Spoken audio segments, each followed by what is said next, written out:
Fox News correspondent Bret Baier. Fox's Mike Emanuel. Time now to check in with Bret Baier. Fox's Mike Emanuel. Certainly one thing Chris Wallace will be talking about. Wait a second, this is local news, now Fox News Channel, the conservative cable network. So what are Bret Baier, Chris Wallace, and Mike Emanuel doing on your television? Although most stations won't tell you during their broadcasts, Rupert Murdoch's 21st Century Fox owns and operates 28 local Fox stations in 17 markets through the Fox Television Stations Incorporated. Basically, that means that this station and these stations are run by this man, Roger Ailes, the well-known mastermind behind the misinformation coming out of Fox News Channel. That's why these owned and operated stations often host personalities or run the exact same package from Fox News Channel during their local broadcast, basically mimicking what you'd see if you flipped on Fox's cable network.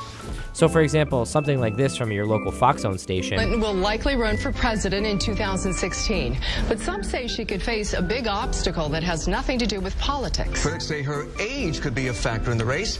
Fox's Howard Kurtz looks at the controversial question, how old is too old? Is the exact same thing you'd see on Fox News Channel. Fox News media analyst and host of Fox's Media Buzz, Howard Kurtz, looks at the controversial question of how old is too old. So why does this matter?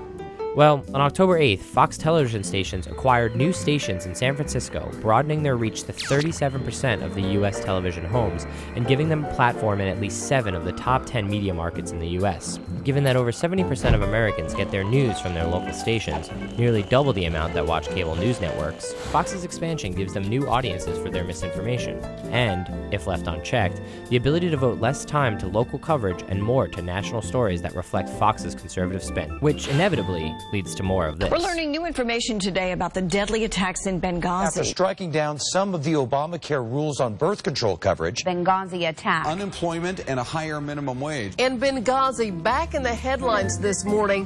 Fox's Bret Baier is up early, joining us live from Washington.